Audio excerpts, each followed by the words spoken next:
Hi, I'm Filipe Albuquerque and this is Ask a Pro on SAFEisFAST.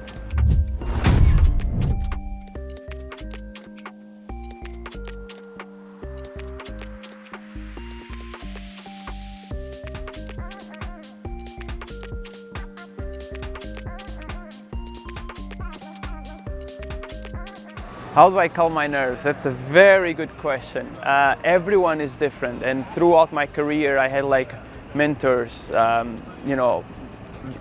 older champions, just that they were telling me what to do. And I think everyone is different, and you need to find your way to narrow and to take the best out of you. I like to think in the end of the day, which is the way I calm down. Doesn't mean that it's yours. It's kind of crazy, but I always feel like if I'm doing this because I always liked as a kid.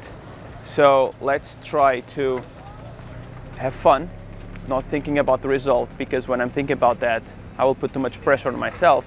It's not even the big bosses, it's just me putting too much pressure on myself. So I just relax. Whatever happens, I go home to my family. They're ready for having me, no matter if I'm a hero or a zero, and they love me, and that relaxes me a lot, and I go out there, have fun, and the things come out.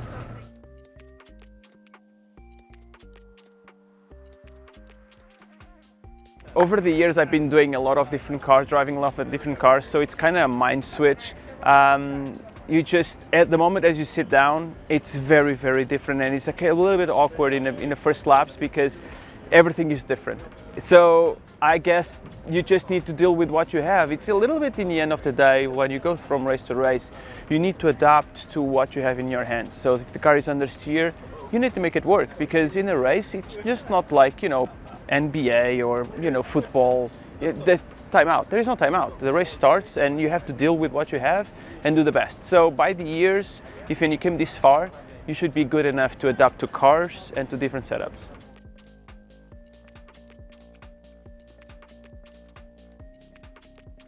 Obviously, it depends always the driver that is in front of you, and if you have the more speed, you just completely glue to his gearbox and just wait for the striking moment. Like if you keep showing yourself, then he will just know that you will not do anything. So when you commit, you just go for it.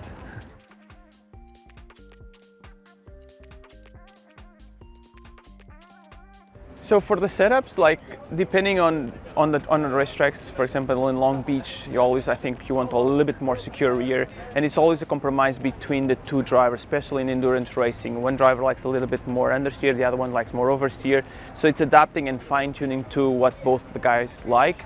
And obviously, if you're qualifying, you can do a little bit preference for your side. But in the end of the day, you have a lot of tools in the car that you can adjust the car balance.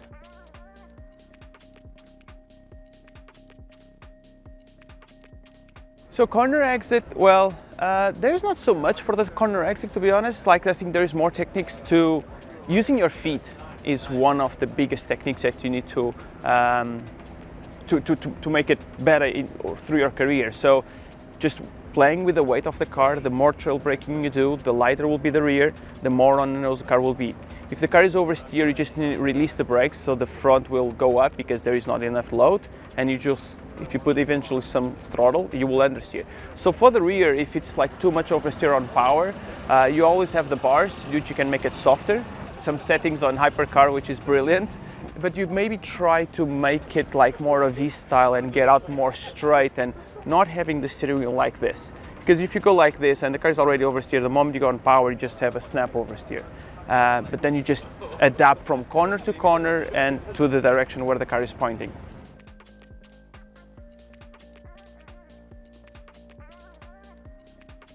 Again, I think, as always, especially in endurance, it's all about consistency. You do sometimes 3.5 hours on the car. So it's just finding your rhythm, what it suits you the best, your driving style and the car that you have in hands. So you need to try different corner type, different lines, different styles, and then commit to the one that you feel the fastest on for that corner.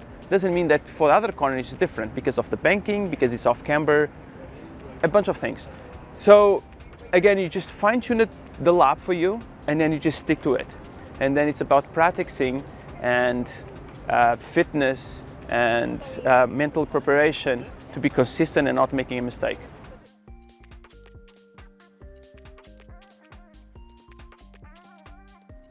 Yeah, the V8 to the V6, one is turbocharged, the other one is atmospheric.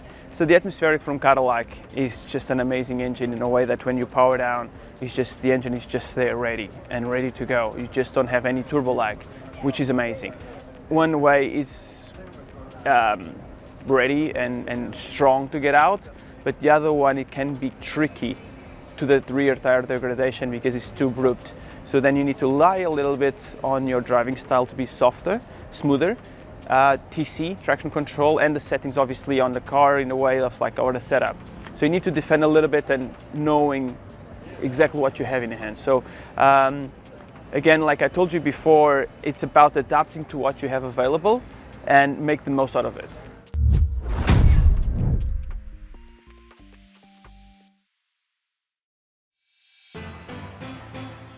Thanks for watching and don't forget to subscribe.